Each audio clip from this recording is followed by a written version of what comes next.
Ce garçon a créé l'arme la plus puissante du continent. Tout ça a seulement 14 ans. Dans ce monde, quiconque s'opposait à l'Empire était brutalement traqué. Bill était forgeron. Il n'était qu'un enfant lorsque sa cousine l'a présenté au héros. Ce type avait l'air d'une bonne personne, alors Bill lui a confié son épée.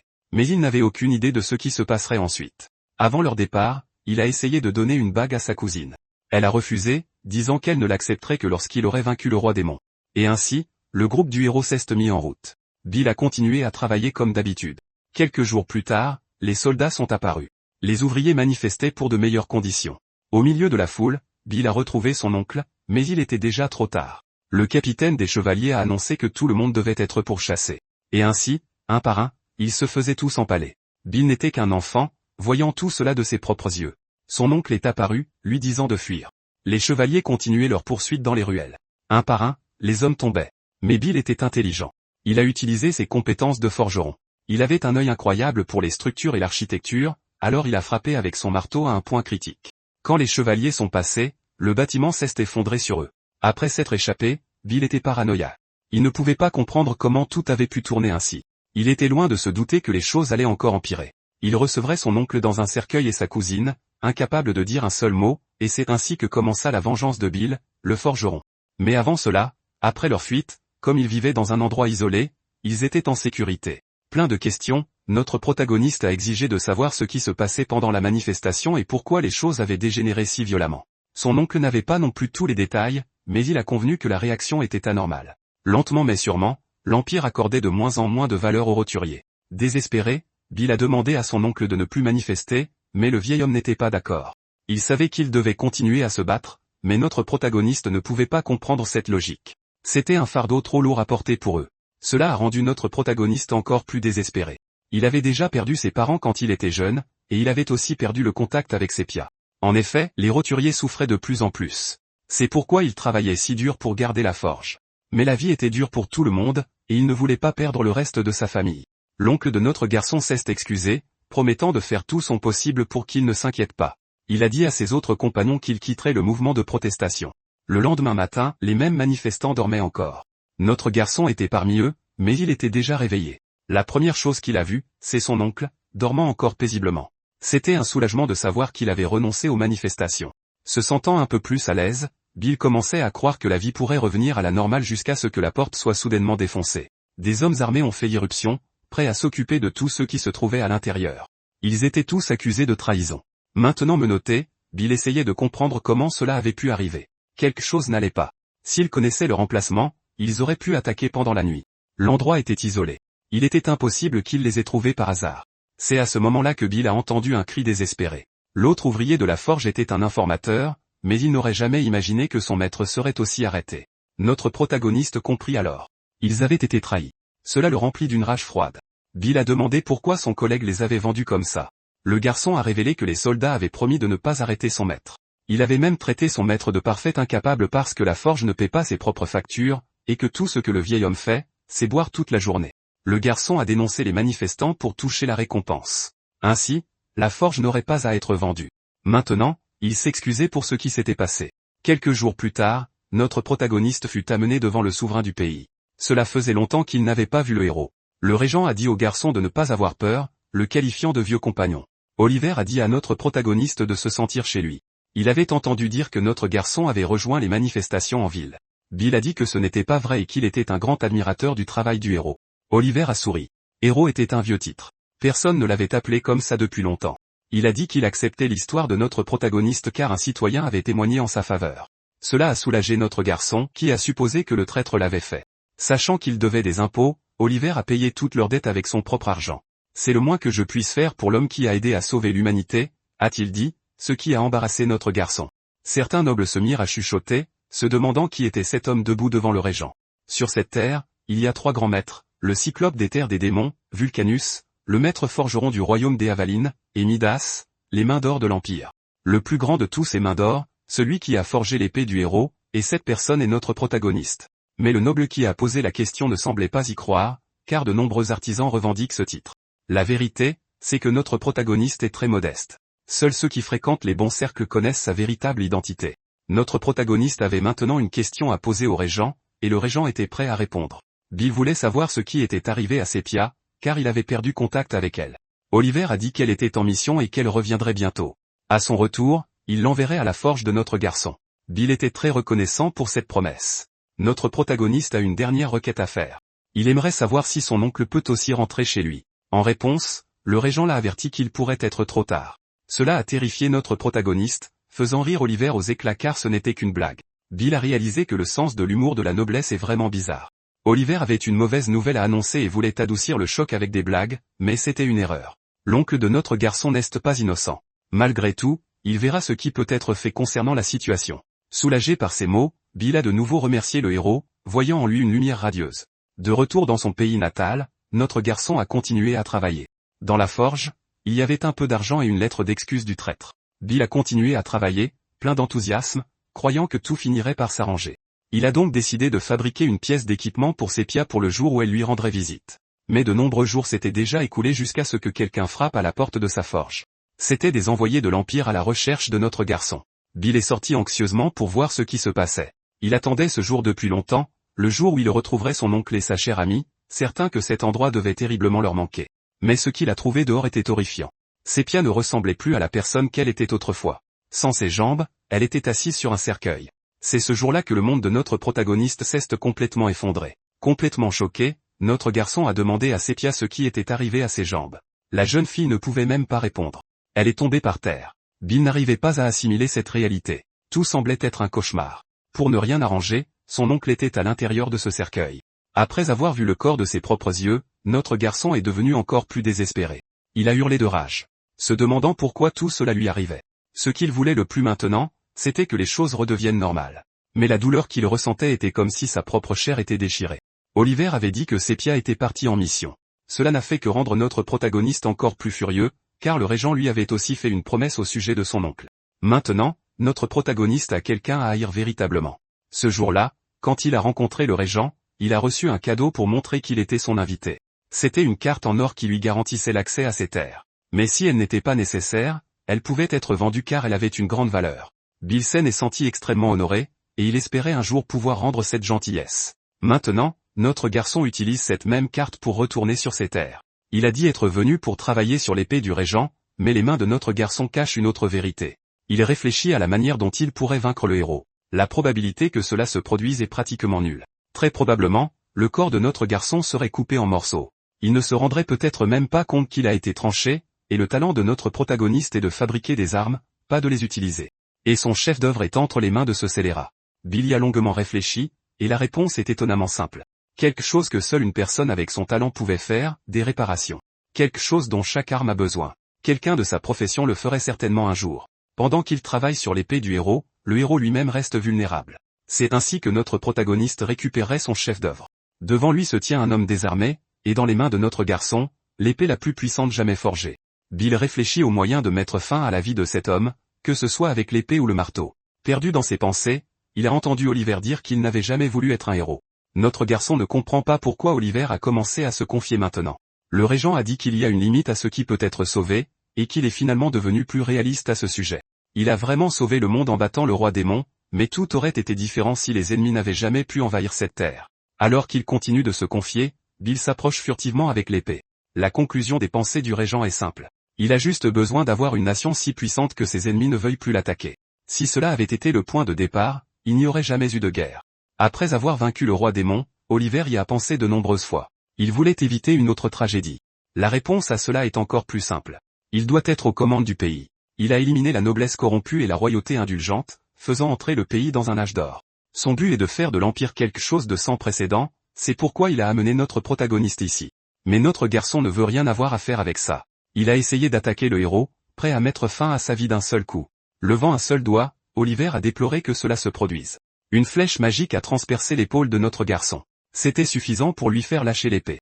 Grâce au bruit, les troupes de l'Empire sont entrées dans la salle.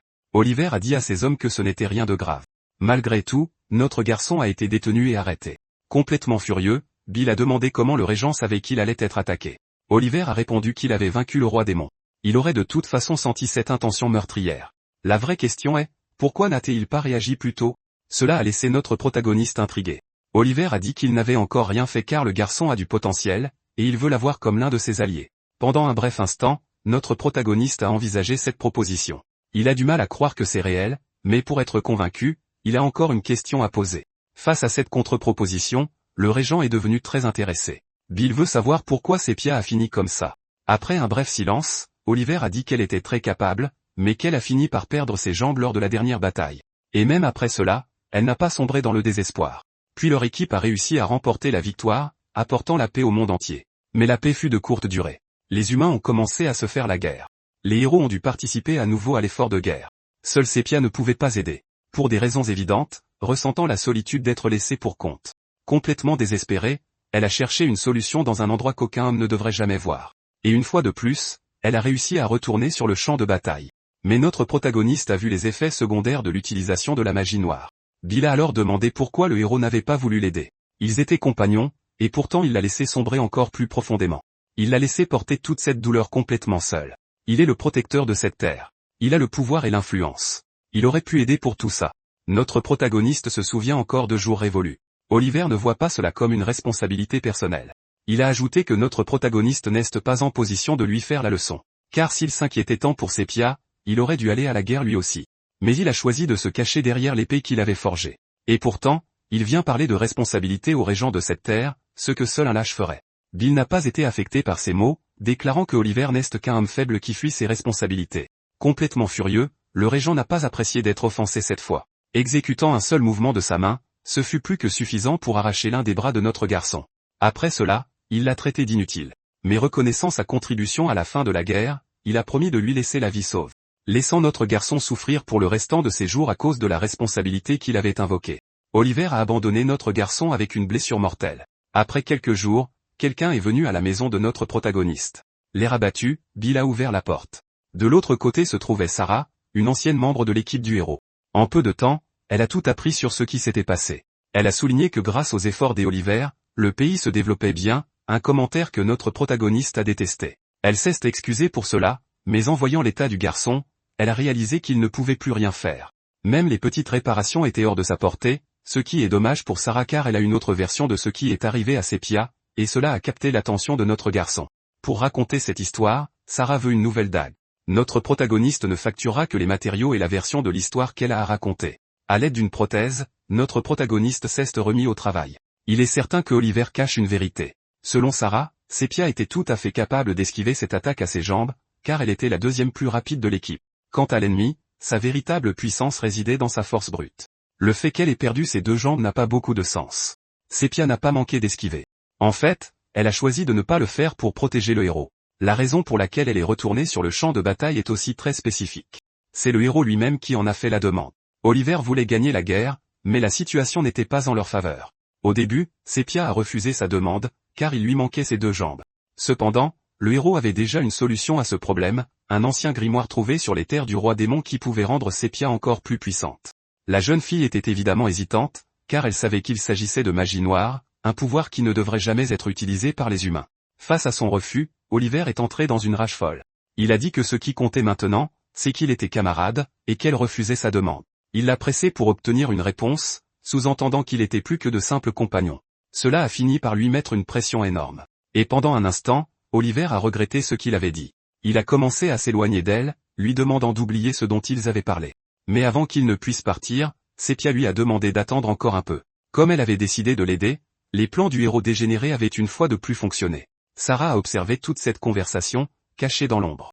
Ce qu'il reste de Sepia joue maintenant avec la bague que notre protagoniste avait fabriquée. Elle a laissé tomber l'artefact par terre et il a roulé jusqu'au pied de notre garçon. Voyant cela, il a demandé à voir la main de son ami juste pour lui redonner la bague. Car si elle était à son doigt, il n'y aurait aucun moyen de la perdre. Mais alors qu'il essayait de le faire, la bague est tombée par terre une fois de plus. Bill a trouvé cela très étrange, incapable de comprendre pourquoi la bague n'allait pas, puisqu'elle avait été faite sur mesure pour son ami. En essayant de la mettre une fois de plus, la bague est de nouveau tombée par terre. Cela semble perturber l'esprit de notre garçon. Il a commencé à se sentir encore plus désolé, sombrant dans son propre chagrin. Après avoir perdu son oncle et son ami d'enfance, notre garçon n'a aucune idée de quand tout a commencé à mal tourner. Peut-être était-ce cet apprenti qui les a trahis ou quand Sepia est parti à la guerre. Ça aurait aussi pu commencer avec l'épée du héros ou même avant ça. La souffrance a commencé quand notre garçon a appris qu'il ne faisait que gêner et que la vie lui a montré qu'il n'avait de pouvoir sur rien. Au milieu de sa tristesse, une main s'est posée sur sa tête. Sepia, malgré toutes les séquelles, sourit toujours, et elle traite le garçon avec une grande affection.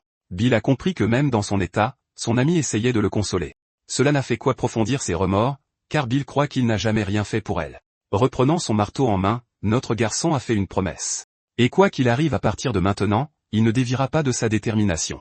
Quant au travail qu'il fait maintenant, il a demandé à Sarah un délai de 2 semaines. Elle regrette de ne pas avoir pu arrêter Oliver, alors elle se sent aussi responsable de ce qui est arrivé à Sepia. Pour cette raison, si notre protagoniste lui demande de l'aide, Sarah acceptera de l'aider. Cependant, elle ne le fera qu'une seule fois. Ce que notre garçon a fabriqué était une prothèse encore meilleure pour qu'il puisse exécuter sa vengeance parfaitement. Un groupe de mercenaires avance. Leur chef a demandé à Hans un résumé de la mission du jour. Ils se dirigent vers un village où des explosions se produisent. Ils doivent découvrir ce qui les cause. Il pourrait s'agir de recherches illégales avec des explosifs ou d'actes préparatoires à un crime.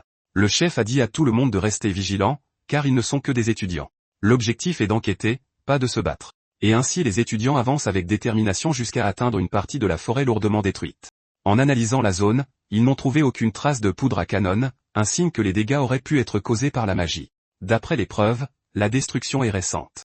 La magie de téléportation n'a pas été utilisée non plus, car cet endroit est très proche du village. L'instructeur était très satisfait de l'évaluation des étudiants, mais ils avaient encore besoin de plus de preuves jusqu'à ce qu'il entende une autre explosion au milieu de la forêt. Loin de là, notre protagoniste apprend à utiliser une épée. Il a un long chemin à parcourir pour apprendre cela. Ses premiers mouvements sont très maladroits jusqu'à ce que quelqu'un le trouve là, mais voit qu'il n'est qu'un épéiste novice. C'est ce même groupe d'enquête qui s'attendait à trouver un mage. Supposant que notre garçon est faible, ils ont conclu qu'ils n'avaient pas tous besoin d'intervenir. Hans a demandé à l'instructeur s'il était nécessaire d'arrêter le criminel. Et faisant preuve d'une grande sagesse, l'instructeur a dit qu'il ne pouvait pas porter d'accusation grave sans preuve. Mais selon leur liste de personnes recherchées, Bill est un fugitif. Notre protagoniste observe ces étrangers s'approcher. L'une des accusations portées contre notre garçon est la tentative d'assassinat du régent. Ces étudiants ont donc été autorisés à commencer la capture. Mais ils savent déjà que pour un criminel faisant face à de telles accusations, la survie n'est pas une exigence. Les 3 étudiants ont lancé leur attaque. Les 2 jeunes hommes ont réussi à frapper notre garçon. Bill a senti l'impact de ses coups.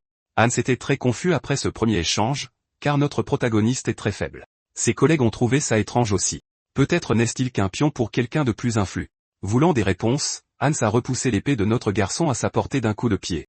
S'il est un épéiste, il devrait mourir comme tel. Un acte de gentillesse de la part du prochain héros autoproclamé, Hans, le personnage secondaire. Alors qu'il ramasse l'épée, Bill dit qu'ils ont tout faux. Mais comme il a été attaqué sans qu'on lui pose de questions, il a réalisé que cela ne se résoudrait pas par le dialogue. Hans est maintenant prêt à en finir avec notre garçon. Et avant de le faire, il a rabaissé la technique du jeune homme, lui montrant comment il devrait bouger. Jusqu'à ce que finalement, il assène une coupe précise. Bill n'a même pas pu voir l'attaque. Sa tête a failli être arrachée.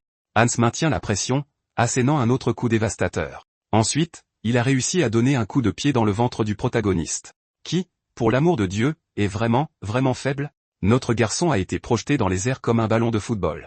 Hans est encore plus déçu par cette performance. Certain que capturer ce vaurien était une énorme perte de temps, l'instructeur qui observait tout ça a commencé à trouver la situation très étrange.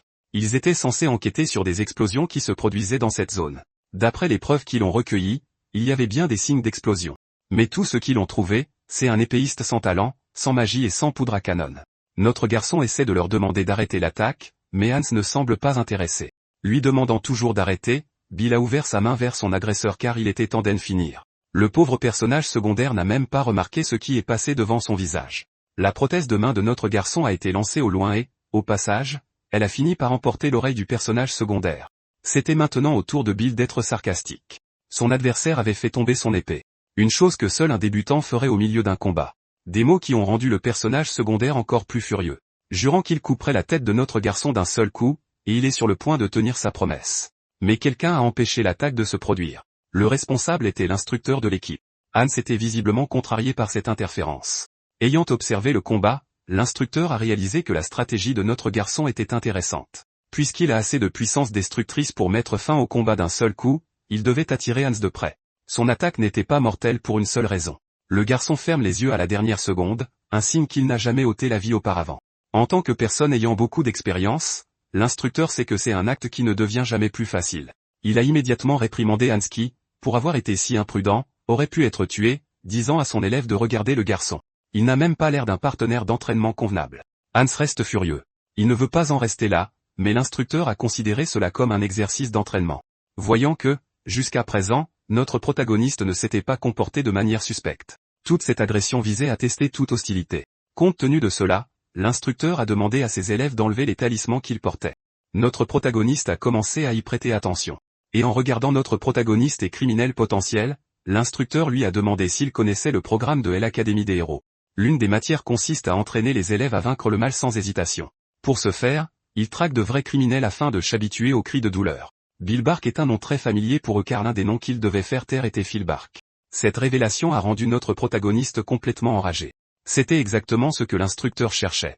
Notre protagoniste est lentement consumé par la rage. Il doit poursuivre sa vengeance, vaincre Oliver et détruire tout ce qu'il a créé. Pour l'instant, il doit vaincre ses aspirants héros et les rayer complètement de la carte. Sur le point d'être attaqué, Bill a demandé à ses agresseurs d'attendre un moment.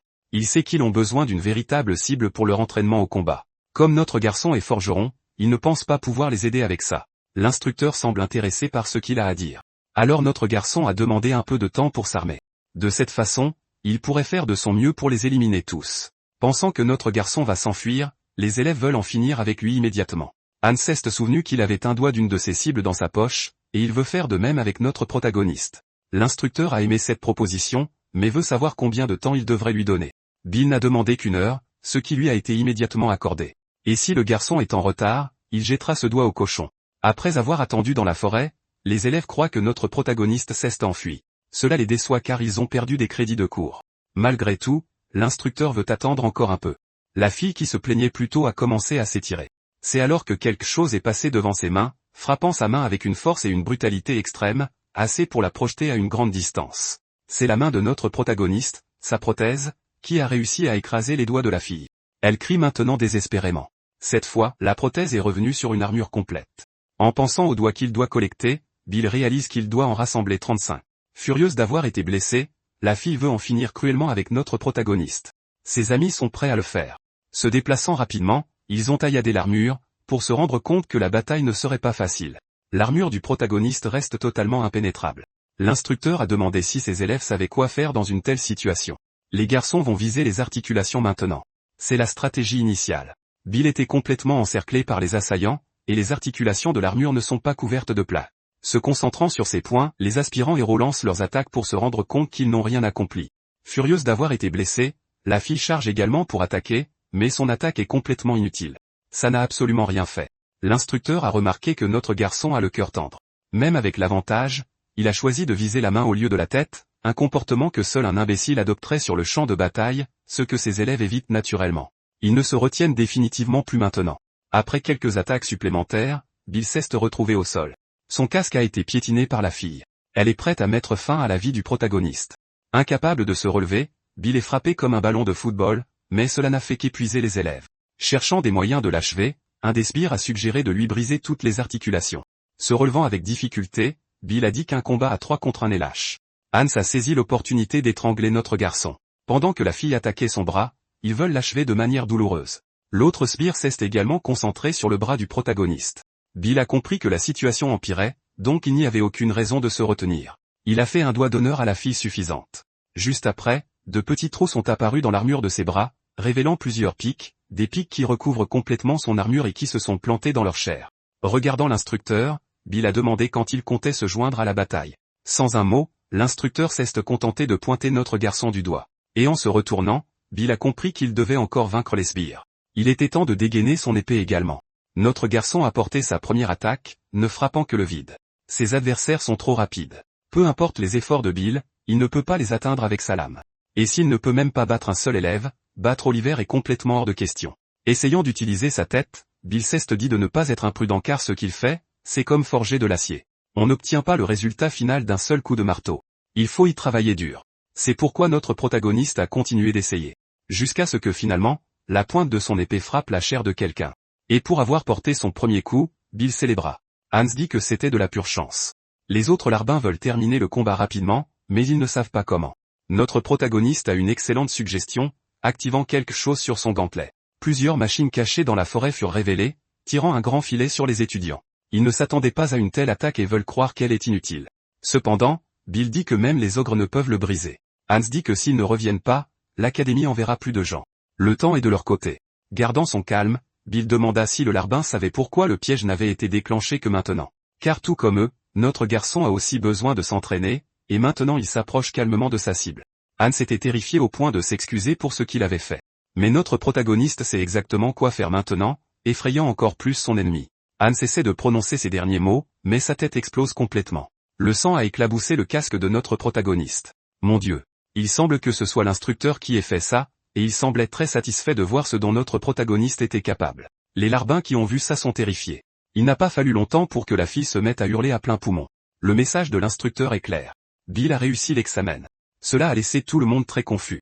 Alors que la fille interrogeait l'instructeur, sa tête explosa. Quand l'autre larbin comprit enfin ce qui s'était passé, il fut achevé de la même manière. Après cela, l'instructeur souhaita que ces jeunes gens aillent dans un endroit où les adultes sont meilleurs. Ayant été témoin de tout cela, Bill était complètement paralysé. Mais l'instructeur l'a rassuré en lui disant que ce n'était pas la peine, puisqu'il lui avait déjà dit qu'il avait réussi. Complètement confus, Bill ne sait pas ce qui vient de se passer car il n'a rien vu, et encore moins compris pourquoi cet homme a tué ses propres étudiants. Il est impossible qu'il puisse vaincre un monstre comme ça au combat. Calmement, l'instructeur dit qu'il y avait un malentendu. Ces gosses méritaient vraiment de mourir, mais ça ne veut pas dire qu'ils méritaient de souffrir pendant le processus. Toujours au milieu de son discours, l'instructeur a dû esquiver une attaque de notre protagoniste, mais il avait déjà compris ce schéma. Face à un protagoniste effrayé, l'instructeur lui demanda d'écouter patiemment car il n'était venu ici que pour le trouver, sachant qu'il déteste le souverain de ces terres. Sur ce point, on pourrait dire qu'ils sont d'accord. C'est pourquoi l'instructeur aimerait parler un peu plus. Cependant, notre protagoniste reste très tendu. Il n'y a pas d'autre option. Ce qui se passe ensuite est de la faute de notre garçon. Le coup unique a atterri sur son casque.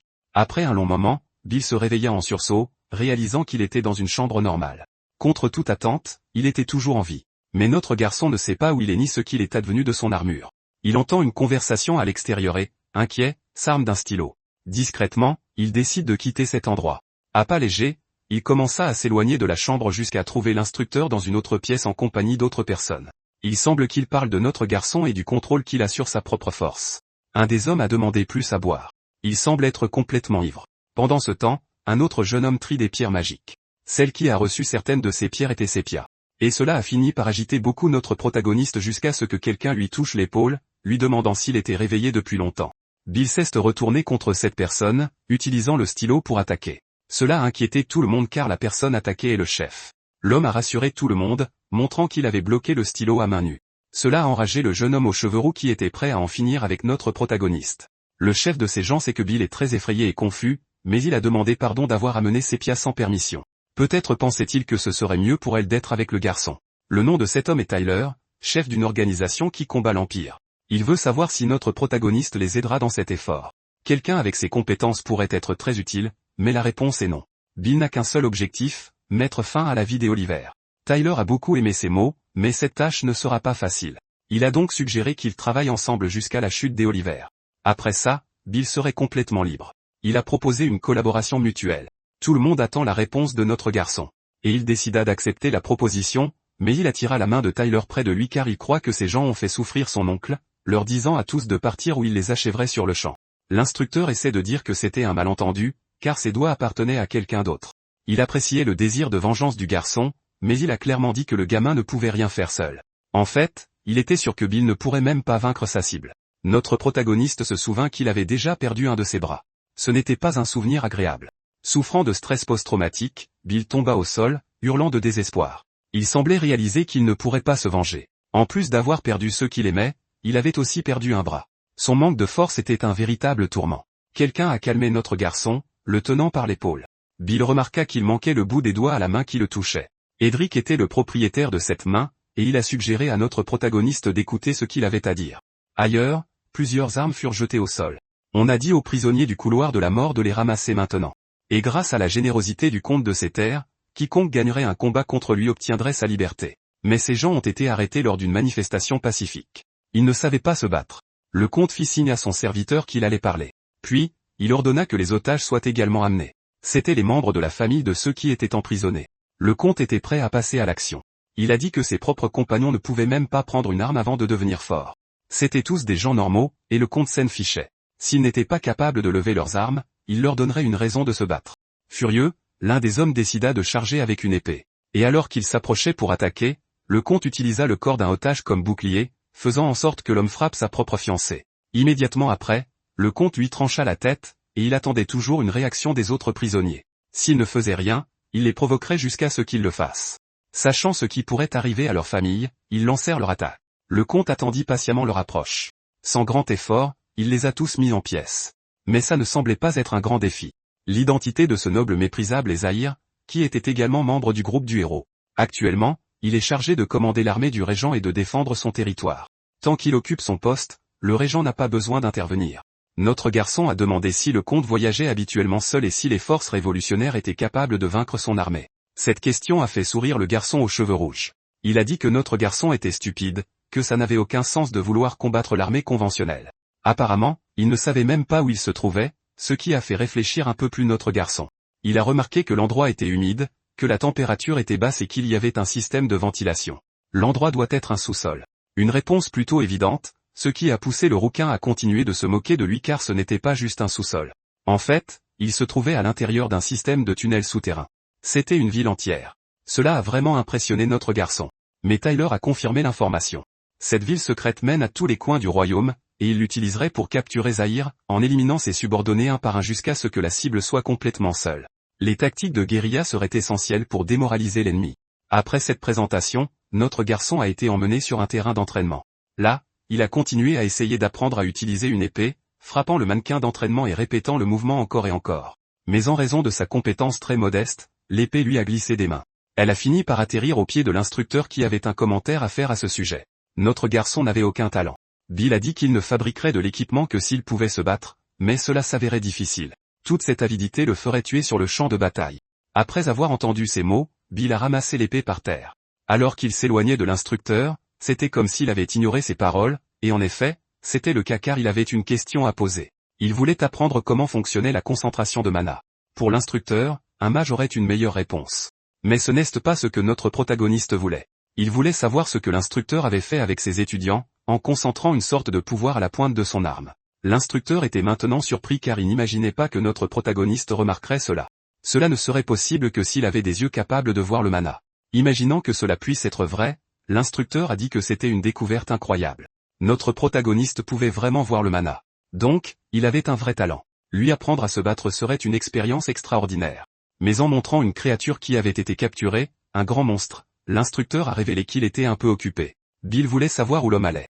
La réponse était plutôt évidente. Il devait retourner à l'Académie des héros. Pour maintenir sa position d'espion, il devait montrer des résultats. Finalement, l'histoire a révélé le nom de l'instructeur, Varan. À la forteresse sur le territoire du comte, une grande armée a commencé à se déplacer. Il recherchait une personne suspecte et le ferait avec un grand dévouement. Les escouades étaient déjà à l'intérieur de la forêt. Certains hommes semblaient avoir entendu quelque chose, et ils étaient prêts avec leurs lances pour capturer cette personne. Sans poser de questions, le soldat a enfoncé sa lance dans le buisson. Mais à sa surprise, ce qu'il a trouvé de l'autre côté était un petit lapin. Voyant cela, il a suggéré à ses collègues de le faire retirer. À ce moment précis, une personne mystérieuse s'est révélée dans l'ombre. Alors que cette personne mystérieuse s'enfuyait, les soldats ont entamé une poursuite. Ce faisant, les soldats du peloton ont commencé à disparaître progressivement. La poursuite a mené à une impasse. Les soldats restants n'ont pas remarqué la trappe sous leurs pieds. Ils ont été engloutis par un grand piège rempli de pics. Celui qui a fait tout ça a été le garçon aux cheveux rouges. Avec son piège, il a réussi à anéantir une escouade entière. Son nom est Draco. Ailleurs dans la forêt, un soldat était désespéré car il regardait ses camarades se faire achever. Désespéré, l'homme a pensé à envoyer un signal magique pour appeler à l'aide, mais il a fini par se faire achever lui aussi. Leurs corps ont été jetés dans une grande trappe. Un autre peloton avait été complètement détruit. Un filet métallique a été jeté sur d'autres soldats. Ce piège a été conçu par notre protagoniste, et en fait, il était complimenté. Les superviseurs de notre garçon étaient là pour observer. Maintenant que les soldats étaient capturés, on leur a suggéré de se rendre. Mais parmi ces hommes se trouvait quelqu'un de complètement calme. Il semblait que même capturé, il gardait toute sa confiance. Un des révolutionnaires a réalisé que c'était un ennemi tenace. Il était temps d'en faire un exemple. Notre protagoniste a senti le danger et a dit au gars de reculer. Distrait, il a regardé en arrière et n'a pas vu ce que le soldat a fait. Se libérant du piège, il a coupé la tête du pauvre figurant qui a été lancé en l'air comme un ballon de basket. Cela a mis le reste des révolutionnaires en état d'alerte. Ils ne pouvaient pas baisser leur garde face à cet ennemi qui n'était pas un soldat conventionnel. Capable de voir le mana, Bill savait que cet homme était aussi fort que l'instructeur. Avec la possibilité d'être encore plus puissant, il était le capitaine de l'escouade d'élite du comte. Notre protagoniste et ses alliés avaient peur. Ils ont réalisé que tout pouvait mal tourner maintenant car c'était vraiment le capitaine de l'escouade d'élite.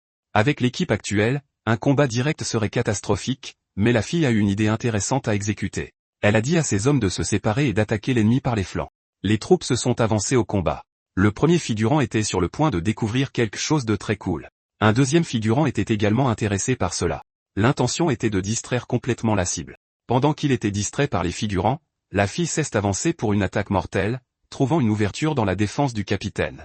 Mais c'était un combattant expérimenté. Pour le capitaine, défendre cette attaque surprise était facile, et il l'a fait avec une telle force qu'il a détruit la dague de la fille. Même si elle a été déjouée, son plan était toujours en cours. Notre protagoniste est resté en arrière en position de tir. Comme s'il était Megaman, il était prêt à tirer. Avant toute cette opération, dans une sorte de laboratoire, Bill avait posé des questions sur la fabrication d'explosifs et pourquoi il ne les imprégnait pas de mana en le faisant. Bhaskar, la responsable, a dit que le matériau était très délicat et sensible, donc c'était un peu risqué. Imprégner le mana n'était pas impossible, mais il y avait trop de variables à prendre en compte. Avec l'équipement qu'il avait actuellement, ce serait impossible. Seul quelqu'un avec des compétences divines pourrait faire quelque chose comme ça. Étant le protagoniste de cette histoire, ce n'était pas impossible pour notre garçon. Son tir dévastateur était sur le point de détruire la moustache du capitaine. Une explosion extrêmement violente venait de se produire. Le nuage de débris a empêché notre protagoniste de savoir ce qui s'était passé. Ses compagnons étaient très impressionnés par cette puissance de feu. À travers la fumée, le capitaine apparut une fois de plus, prêt à attaquer la fille. Le passant paniqua, se jetant devant l'attaque pour être brutalement frappé par l'ennemi. Notre protagoniste était prêt à tirer à nouveau, cette fois une attaque de glace. L'explosion bleue se dirigeait déjà vers l'ennemi. Le capitaine moustachu était complètement gelé, totalement immobile, mais cela ne dura pas longtemps. Il réussit à se libérer de sa prison. Complètement enragé, il décida de charger vers le protagoniste. Bill savait déjà que sa puissance de feu actuelle ne serait pas suffisante. Dans ce cas, il était temps d'essayer autre chose. Les passants reçurent l'ordre de protéger notre garçon. Ils tentèrent d'atteindre le capitaine moustache, mais ils arrivèrent trop tard. Le capitaine était déjà prêt à anéantir notre garçon. Juste à ce moment, la fille utilisa une magie étrange. Des racines jaillirent du sol, piégeant l'un des pieds de l'ennemi. Le capitaine moustache sentit qu'il ne pouvait plus avancer. Avant même qu'il ne puisse s'en rendre compte, il fut avalé par la terre. Notre protagoniste ne s'attendait à rien de tel. Le responsable de cette magie était le garçon aux cheveux roux. C'est lui qui a sauvé la situation. Sa présence sur le champ de bataille soulagea tout le monde, mais il ne pouvait pas encore se détendre. En apprenant qu'il combattait le capitaine moustache, Draco devint sincèrement inquiet, mais seulement pour un instant, car il était heureux d'avoir capturé quelqu'un de si puissant. Sa joie fut de courte durée car le capitaine moustache réussit à sortir du trou, rempli de rage. Draco n'arrivait pas à croire que l'homme s'était échappé de son piège. En atterrissant au sol, le capitaine moustache déchaîna un coup dévastateur. Tout le combat l'avait rendu furieux. Il se promit que tout le monde souffrirait énormément. Bill était prêt à tirer à nouveau, mais le capitaine moustache frappa le sol une fois de plus, déséquilibrant tout le monde. Draco gronda notre garçon, disant qu'il essayait de tirer de trop près. C'est alors que le protagoniste révéla que la stratégie fonctionnait. Les attaques qu'il avait menées jusqu'à présent étaient efficaces. Draco était tout simplement incapable de comprendre ses paroles. Il dit à notre garçon d'arrêter de dire des bêtises et de ne pas se mêler du combat. La créature avec le garçon aux cheveux roux commença à creuser autour du protagoniste, faisant tomber notre garçon dans un trou. Draco dit à tous ses alliés de s'éloigner de lui immédiatement. Le capitaine moustache n'en revenait pas. Cet ennemi voulait l'affronter seul. Il était temps d'écraser cette insolence sur le champ. Draco frappa le sol avec sa pelle en disant qu'il invoquerait le gouffre de l'enfer. Autour de lui, un trou immense apparut, assez grand pour tout engloutir. Le capitaine moustache tomba une fois de plus. Toujours en chute libre, il déclara qu'il remonterait à nouveau. Cependant, la terre qui avait été retirée du trou commença à retourner à sa place. Ce qui était autrefois vide était maintenant revenu à la normale. Draco était épuisé, mais soulagé que son attaque ait fonctionné. De plus, aucun de ses alliés n'avait été touché par un tir ami. Le seul qui était encore là était notre protagoniste. Draco était agacé par sa présence car il avait dit à notre garçon d'évacuer. La situation était toujours dangereuse. Cette attaque avait été faite avec de la magie et disparaîtrait bientôt. Malgré cela, Bill resta alerte, observant le sol avec son canon prêt à tirer. La magie de Draco se dissipa enfin, révélant le capitaine moustache, qui escaladait maintenant le trou immense, prêt à infliger douleur et souffrance. Draco pensait déjà à une voie de fuite tandis que notre protagoniste se préparait à tirer. Bill ignora tous les avertissements de fuite. Il regardait le capitaine moustache approcher, son regard perçant analysant chaque détail. Avec une concentration intense, notre garçon analysa le corps de l'ennemi. Il tira une attaque électrique droit sur lui. Le capitaine moustache n'eut pas le temps de réagir. L'impact fut direct et brutal, assez puissant pour percer l'armure du capitaine. C'était sans aucun doute un coup fatal. Sentant la douleur perçante, le capitaine Moustache devint enragé. Malgré cela, il continua de grimper le mur, prêt à déchaîner toute sa haine. Bill regardait, complètement impuissant. Le capitaine promit de l'écraser complètement, balançant sa puissante massue vers la tête de notre garçon. Mais quelque chose de mystérieux se produisit à ce moment précis, figeant le capitaine Moustache sur place. Derrière lui, un trou venait d'apparaître. Le capitaine comprit enfin. Sa cible avait disparu. Draco avait réussi à créer un autre trou, sauvant notre garçon à la dernière seconde.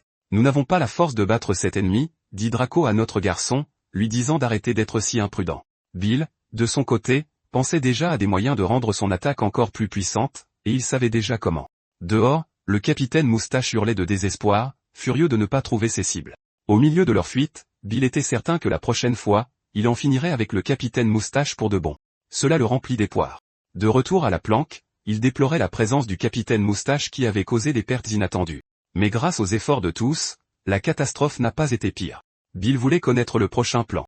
Tyler dit que le garçon était impatient, car il était sur le point de partager ce qu'il allait faire ensuite.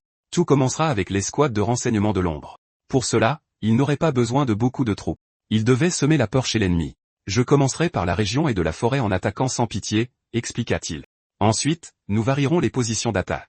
Nous laisserons intentionnellement un seul survivant.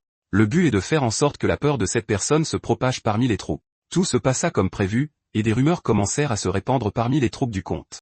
Il préférait maintenant prendre le quart de nuit plutôt que d'explorer la forêt. L'un des soldats était très somnole, et alors qu'il bâillait, toute la structure du mur trembla.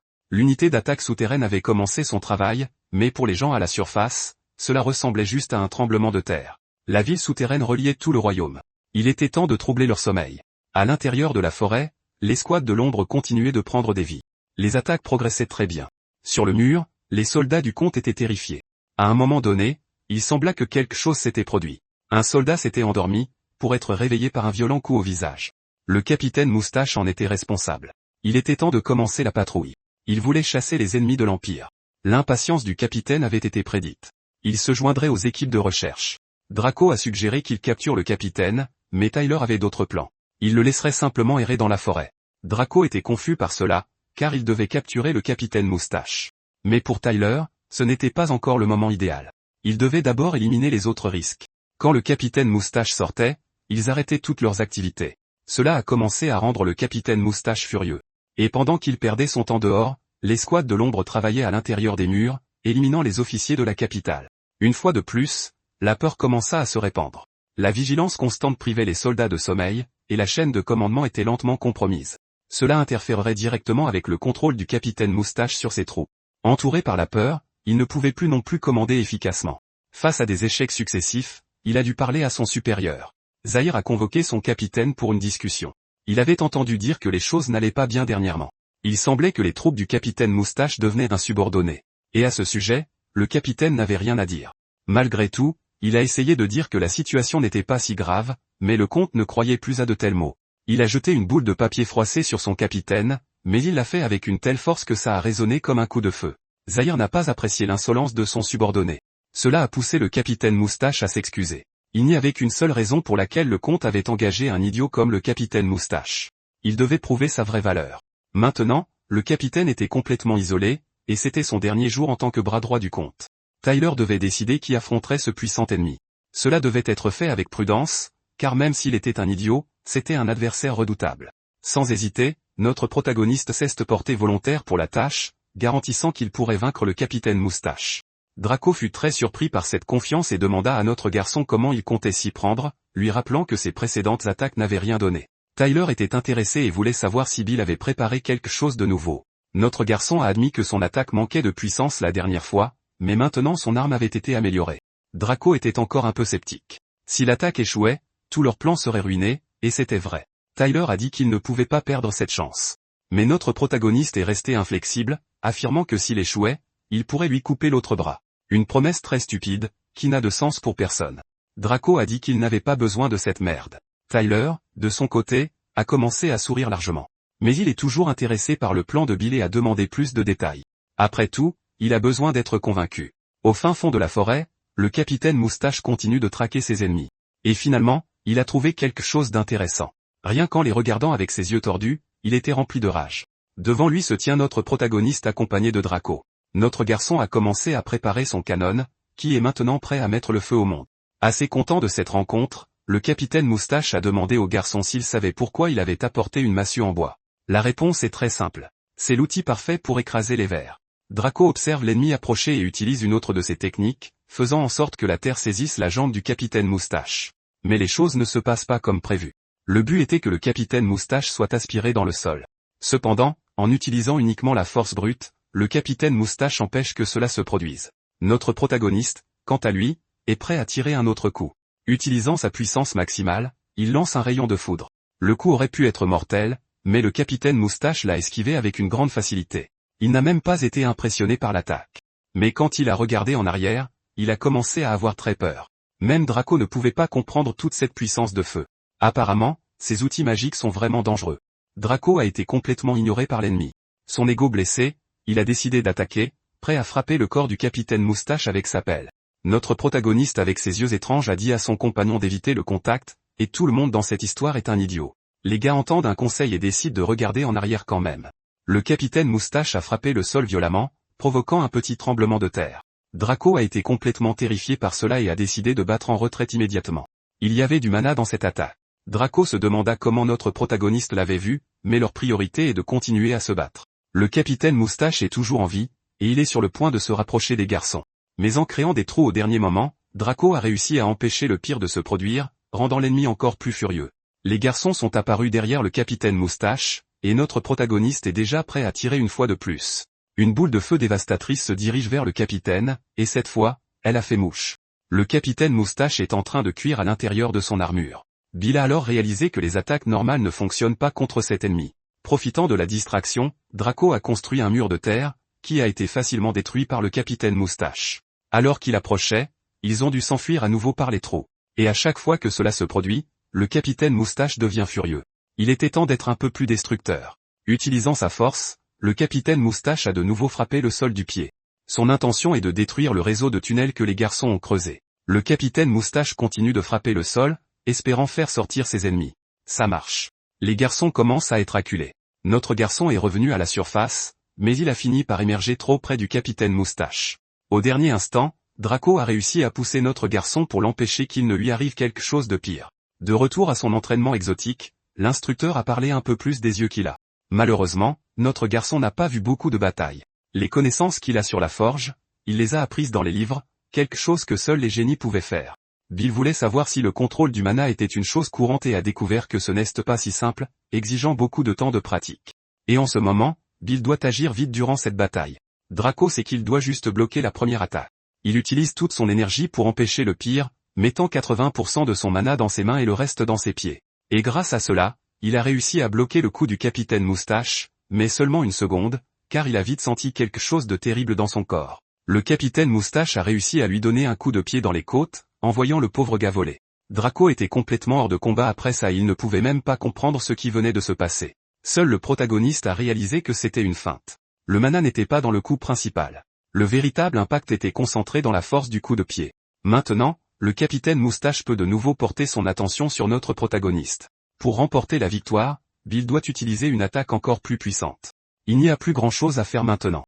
Il est complètement seul. Avec un seul bras, Bill ne pourra pas non plus bloquer l'attaque. La seule option est de continuer à se battre. Capitaine Moustache n'aurait jamais imaginé que notre garçon serait capable d'utiliser une épée, mais ce n'est pas important. Il veut l'écraser sous ses coups. Notre garçon ne fait qu'attendre l'impact. Pour l'instant, il n'a utilisé que 20% de la puissance de son canon. C'est une force suffisante pour bloquer l'attaque du capitaine Moustache, qui ne s'attendait certainement pas à quelque chose comme ça. L'épée du garçon est toujours intacte. Pendant que le capitaine réfléchit encore, Bill lui lance une attaque de glace. Cela n'arrive que parce que le capitaine Moustache a été distrait par ce blocage, mais la glace n'est pas assez forte pour le retenir.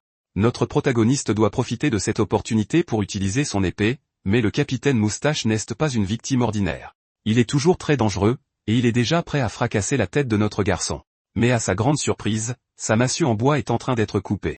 Le coup de Bill a réussi à percer même l'armure du capitaine qui ressent maintenant une douleur écrasante. Draco est toujours réveillé et a réalisé ce que notre garçon a fait. Il peut vraiment voir le mana. C'est une capacité complètement absurde au combat. Pour notre protagoniste, c'est du pareil au même. S'il peut voir l'énergie, il peut trancher son ennemi et mettre fin à ce combat. Maintenant qu'il est blessé, le capitaine Moustache n'en croit pas ses yeux. Il est littéralement en train de perdre contre un garçon avec un bras en moins. C'est pourquoi il a dit qu'il allait prendre ce combat au sérieux. Il est prêt à en finir une bonne fois pour toutes. Et pour montrer qu'il était sérieux, il a ajusté son œil naturellement de travers, promettant qu'il ne faiblirait plus. Notre protagoniste a vu le mana se concentrer dans la massue. Sachant que l'attaque était dangereuse, il l'a simplement esquivée. Pour s'éloigner encore plus du capitaine Moustache, il a tiré un coup vers le sol en utilisant l'impact comme levier. Cela l'a mis à une distance de sécurité, donnant au protagoniste l'occasion de planifier sa prochaine attaque. Il a décidé de s'approcher à nouveau du capitaine Moustache. Bill a décidé de tirer sur la lame de l'épée, provoquant un impact plutôt curieux. Ce n'était pas très efficace. Capitaine Moustache est prêt à le surprendre, mais tout ce qu'il a réussi à faire, c'est de se prendre l'explosion en pleine figure, laissant sa moustache complètement roussie. La fureur de cet homme vient d'atteindre des niveaux jamais vus auparavant. Ses coups sont implacables.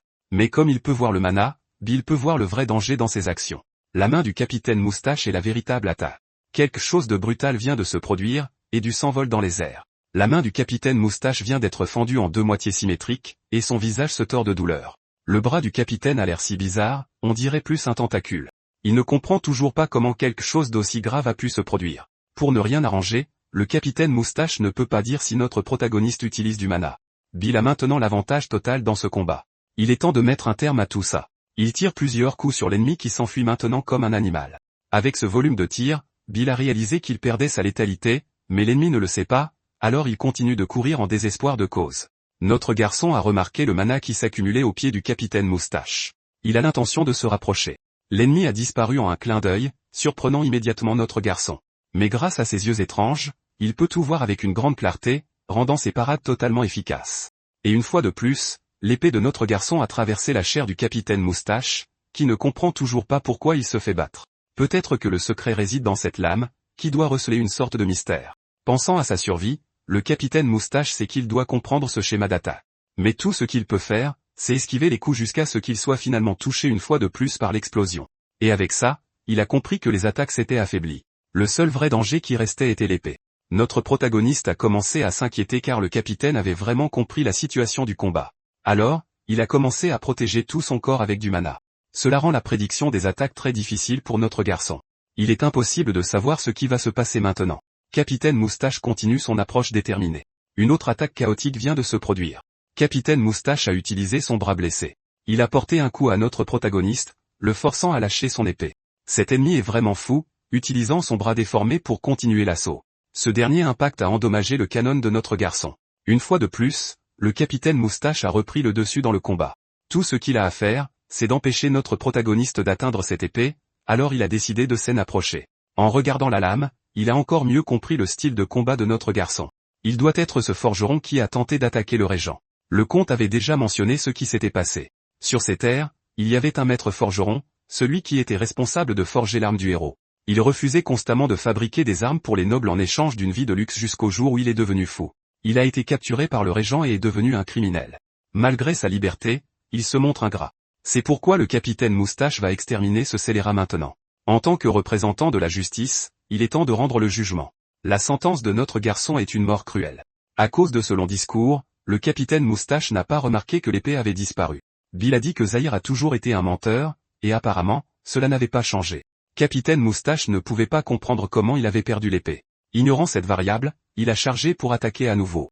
Ce qu'il veut vraiment, c'est prouver sa valeur au comte, s'imaginant déjà son retour triomphal. Tout se décidera dans cette prochaine attaque. Mais ce à quoi il ne s'attendait pas, c'était la quantité d'énergie pure dans ce canon. La lumière de 1000 étoiles a rempli l'air.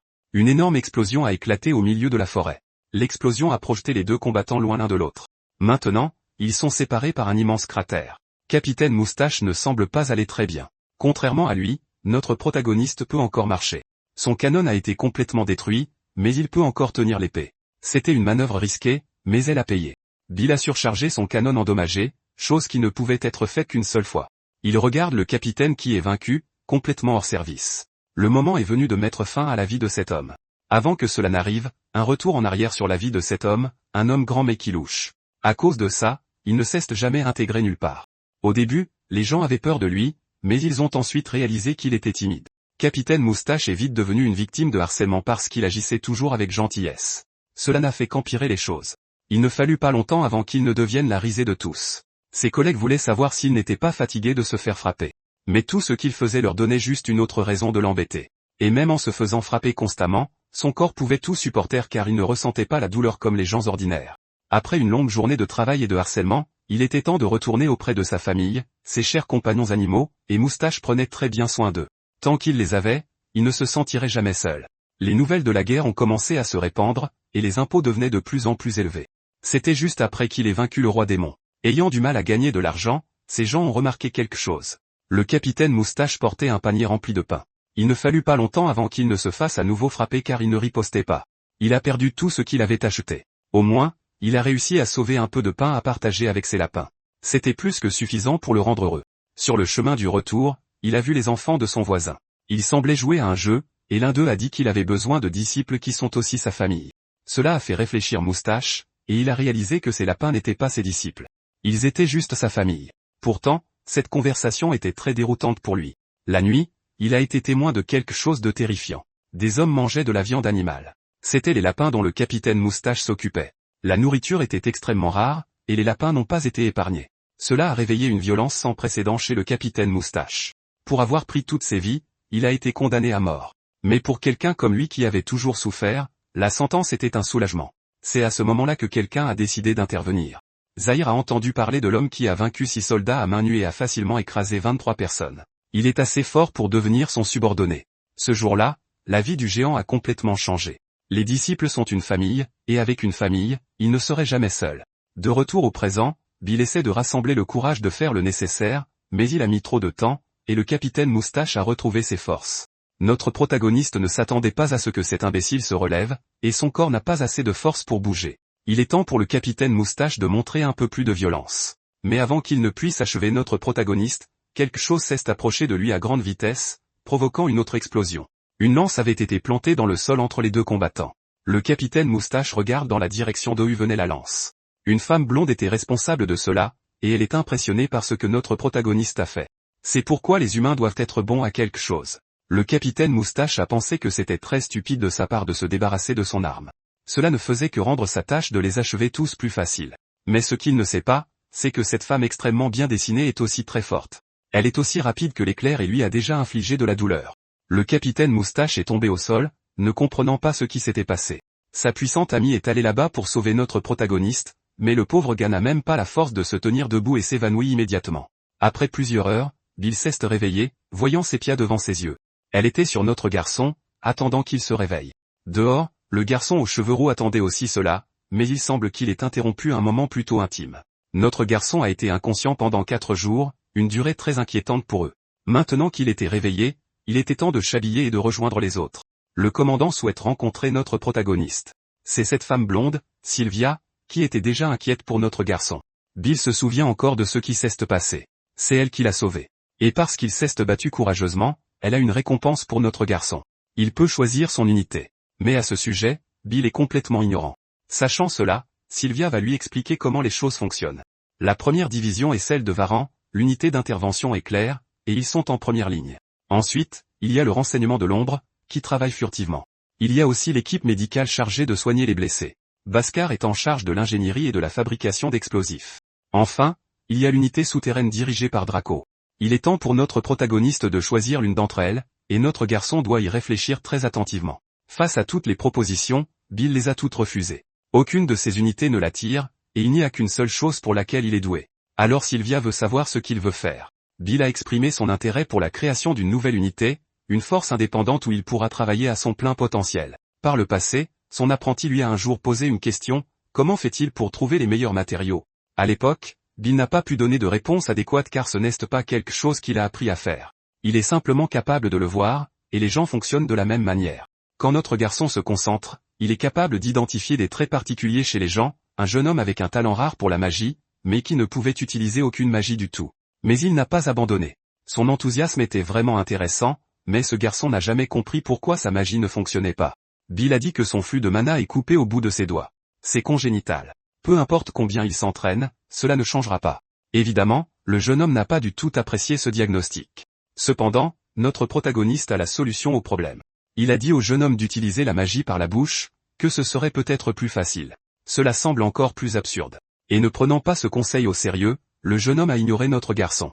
Mais après un certain temps, il a réalisé qu'il n'avait plus rien à perdre, alors il pouvait aussi bien essayer. En utilisant sa voix, un grand flux d'énergie a été libéré, et il ne pouvait retenir les flammes sortant de sa gorge, quelque chose de complètement incroyable. Juste après cela, son corps s'est effondré car il avait utilisé trop d'énergie. Une autre dans une situation similaire est Emilia, une guerrière elfe qui est coincée à l'entraînement de base depuis plusieurs années. Elle n'a pas été capable de sentir le mana jusqu'à présent, et notre protagoniste a remarqué quelque chose de différent chez elle. Le talent magique est rare, mais il y a quelque chose d'encore plus rare que cela, la capacité d'utiliser le pouvoir sacré, et cette fille est capable de voir cette énergie.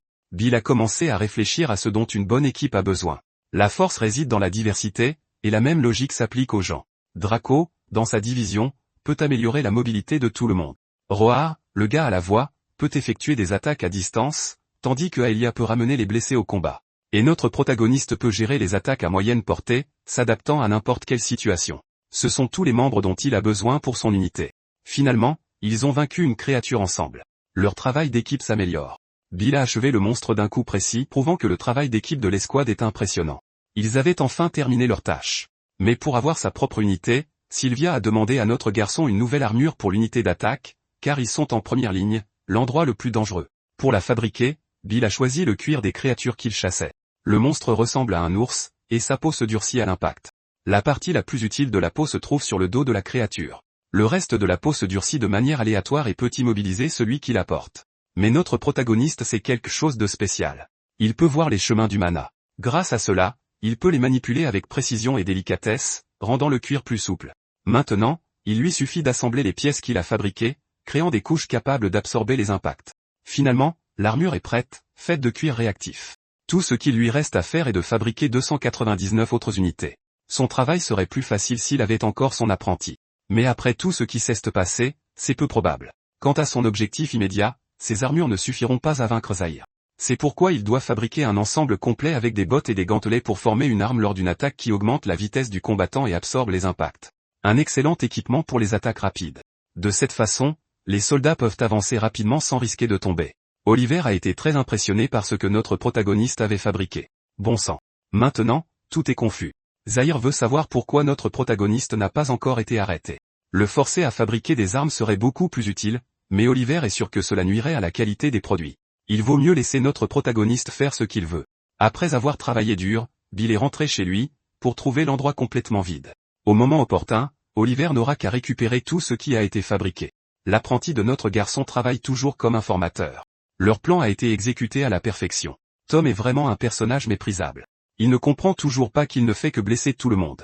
Profitant de tout cela, Oliver continue de lui mentir, en disant qu'il ne prendrait jamais la vie de notre protagoniste. Après avoir été cambriolé, Bill a trouvé plusieurs soldats devant sa maison. Sa propriété a été confisquée, et maintenant il va être arrêté. Bill a commencé à regarder autour de lui, mais il ne pouvait rien faire. Toutes les issues de secours étaient bloquées. Désespéré, Bill a attrapé quelques braises du feu, jetant les pierres incandescentes sur les soldats. Le feu s'est propagé facilement parmi les hommes, donnant à notre protagoniste une chance de s'échapper. Cependant, il était déjà suivi par ceux qui restaient. Bill est désespéré. Il doit trouver une arme pour se protéger dans cette situation. Se dirigeant vers ses outils, il a commencé à chercher une prothèse utile, trouvant une lame très spéciale parmi toutes les autres. Et c'est arrivé au bon moment, alors qu'un soldat armé s'apprêtait à embrocher notre garçon. La lance arrive furieusement, mais notre protagoniste n'est pas une proie facile. Un autre flashback. L'instructeur coupe des morceaux de pastèque et en offre un à notre garçon. Il est impressionné par la bataille contre le capitaine moustachu. Bill est déçu du résultat. Il n'a pas pu achever cet ennemi, ce qui a rendu l'instructeur curieux, voulant savoir si notre garçon le regrette. D'une certaine manière, le fait d'avoir échoué le rend plein de regrets. Mais pour quelqu'un comme un instructeur, ôter des vies n'est jamais facile. Malheureusement, ils sont nés à une période de l'histoire où tout le monde doit se battre. Finalement, les combattants s'y habituent. Mais cela ne rend pas ce genre d'action facile.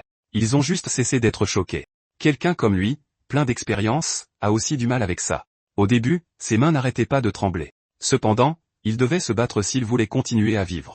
Ses actions étaient totalement inévitables. Il a dû ôter de nombreuses vies pour continuer à respirer jusqu'à ce qu'il atteigne le point où ses mains ne tremblaient plus, peut-être parce qu'il avait enfin trouvé son courage.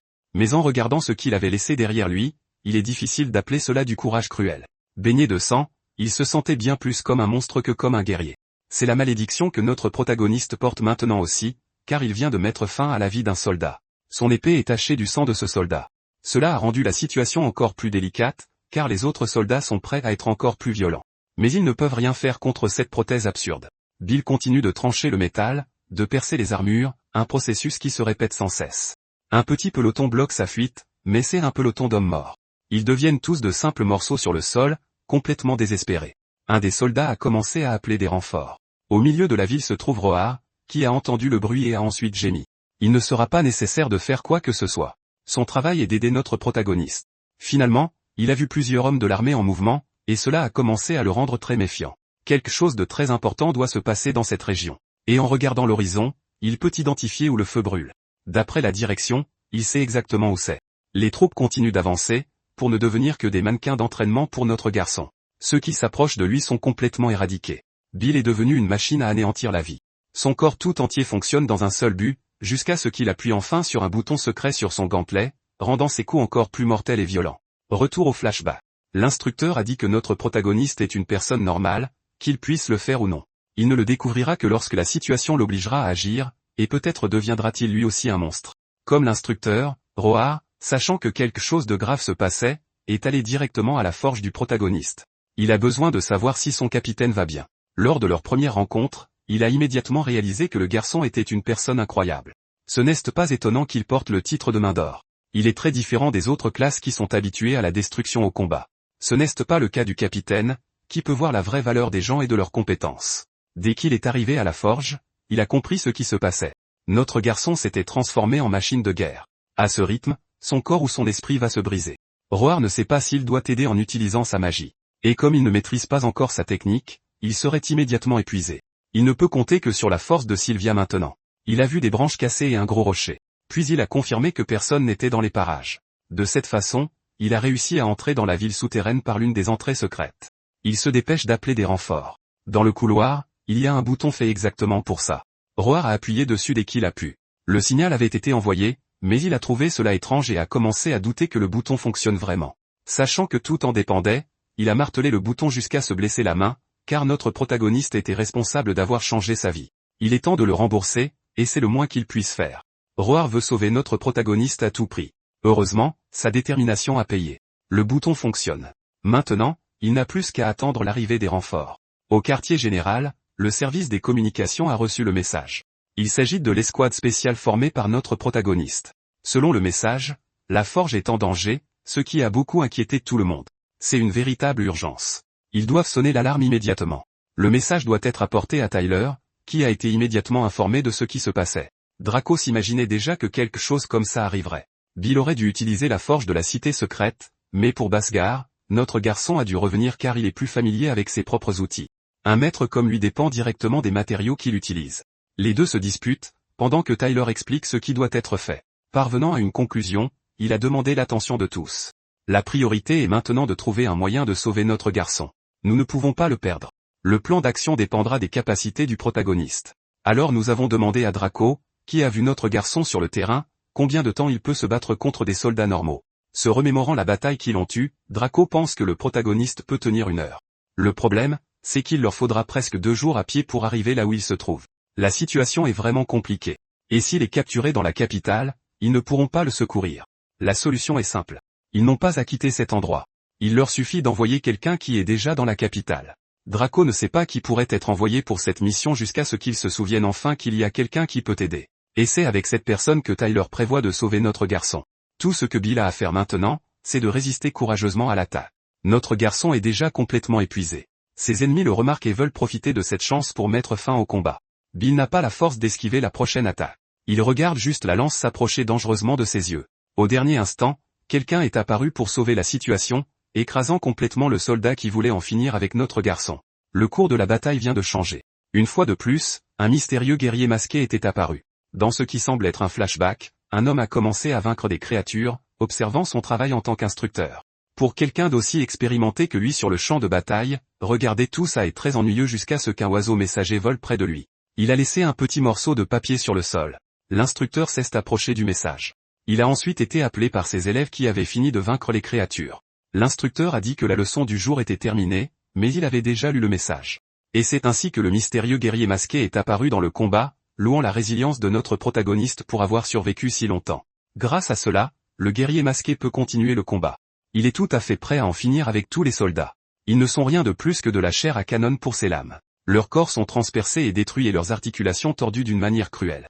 Bill ne peut même rien remarquer alors qu'il est sur le point de perdre connaissance. Malgré tout, il veut se joindre à la bataille. Montrant qu'il peut être parfois très stupide, il a attaqué son sauveur. Un moment de grande confusion sur le champ de bataille. Mais grâce au manque de force du garçon, la lame n'a même pas blessé le guerrier masqué. Puisqu'il représente toujours un danger, il est temps de l'endormir car le guerrier masqué a du vrai travail à faire. Après quelques minutes, le balancement du cheval au galop a réveillé notre garçon. Le guerrier masqué a remarqué que le protagoniste s'était réveillé. Bill ne sait toujours pas qui l'a sauvé. Révélant son propre visage, Varan a réussi à calmer notre garçon. Encore très confus, Bill veut savoir ce qui s'est passé et où il se trouve maintenant. En ce moment, ils sont à la périphérie de la capitale. L'instructeur a dû secourir Bill de toute urgence. Ce n'était pas une tâche facile, mais l'instructeur est un guerrier compétent. Voyant notre garçon couvert de sang, il lui a demandé comment il se sentait après s'être transformé en monstre. Réfléchissant à ces mots, Bill est resté silencieux. Il se souvient encore de tous les corps qu'il a tranchés avec sa lame, ressentant un dégoût énorme pour tout cela. Pour Varan, tout s'est passé exactement comme il l'avait prédit. Après avoir galopé pendant longtemps, il a libéré le cheval. Ils doivent trouver une entrée vers la ville souterraine, et pour cela, ils doivent se diriger dans la forêt. C'est alors que l'instructeur a demandé à notre protagoniste s'il voulait apprendre à contrôler le monstre. Bill n'aurait jamais imaginé qu'une telle chose soit possible, mais c'est la propre théorie de l'instructeur sur le contrôle du mana. Et à ce sujet, notre protagoniste est devenu très curieux. D'abord, il doit fermer les yeux. Il y a quelque chose que les gens comprennent généralement mal. Le mana n'est pas un type de pouvoir. Il ne peut pas être limité de cette façon. C'est plutôt comme des émotions qui remplissent le corps.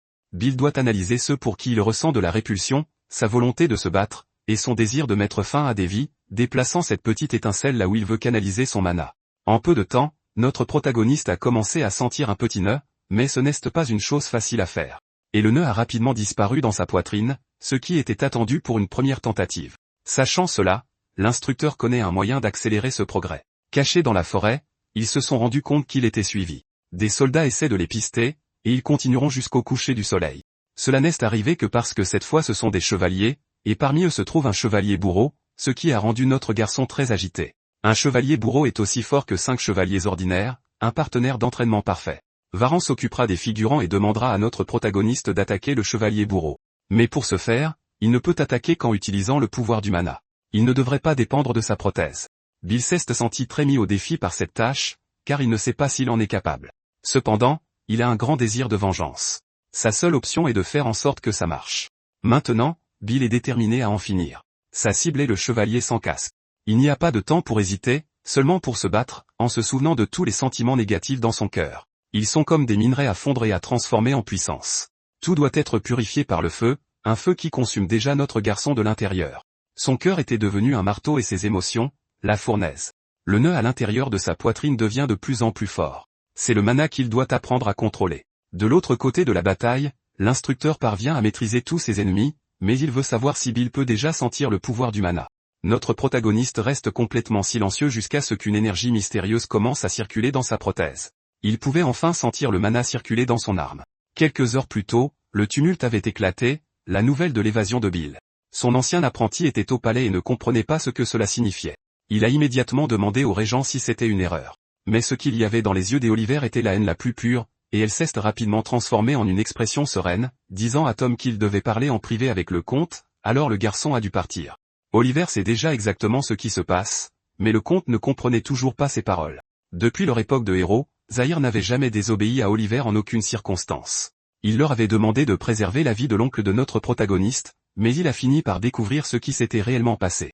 La proximité des Oliver laissait Zahir tremblant d'une pure terreur. Il a immédiatement imploré le pardon de son Altesse. Oliver a dit qu'il n'avait pas besoin de toutes ces formalités. Zahir a admis avoir agi imprudemment, emporté par le feu de l'action.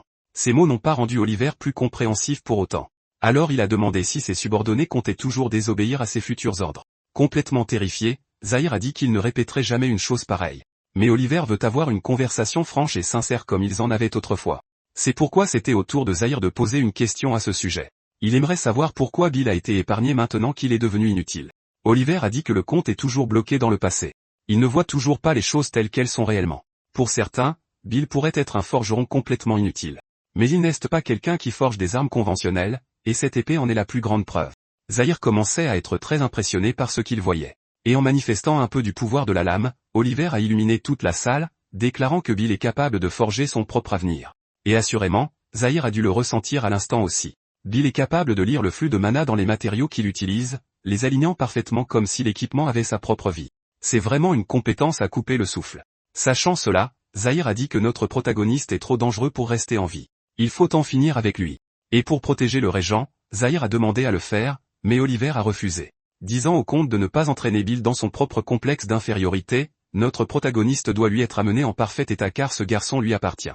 Zahir a réalisé que Oliver est un type très étrange qui veut posséder un garçon qui n'a plus de bras. Toujours amusé par ce monologue, Oliver a commencé à parler de l'acier le plus dur qui existe. Ce n'est pas celui dans le pantalon des Oliver quand il parle de notre protagoniste.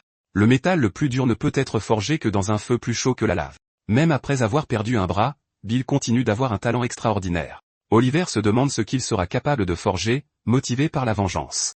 Et depuis la première fois qu'il a vu notre garçon, il a vu en lui un talent qui pourrait éclipser le sien. Le seul capable de se tenir à son égal. Étant si dangereux, il doit en faire sa propriété. L'arme fabriquée pour tuer le régent lui appartiendra un jour. Après avoir entendu cette tirade très étrange, Zahir s'est excusé. Il pense que ce sont des sornettes, et il croit que le protagoniste n'est qu'un simple forgeron sans pouvoir, sans force et sans honneur. Il n'est pas au même niveau que les héros qui ont complètement changé le cours de l'Empire. Un des hommes du comte l'a informé qu'il se dirigeait déjà vers l'endroit où Bill s'était échappé. S'il part maintenant, il peut y arriver en seulement 2 heures. Mais le comte était furieux à ce sujet. Il ne pense pas que notre protagoniste ait la capacité de s'échapper. Lui et cet homme masqué souffriront grandement dans la forêt. Ce n'est qu'une question de temps avant qu'il ne soit capturé. Il dit cela en essayant d'écraser le visage de son subordonné, mais il a décidé de le jeter au sol pour éviter de faire un tel gâchis. Il est temps de retourner sur ses terres et de découvrir qui est cet homme masqué. Mais ce qui a vraiment offensé le comte, c'est d'entendre Oliver dire qu'il a un complexe d'infériorité.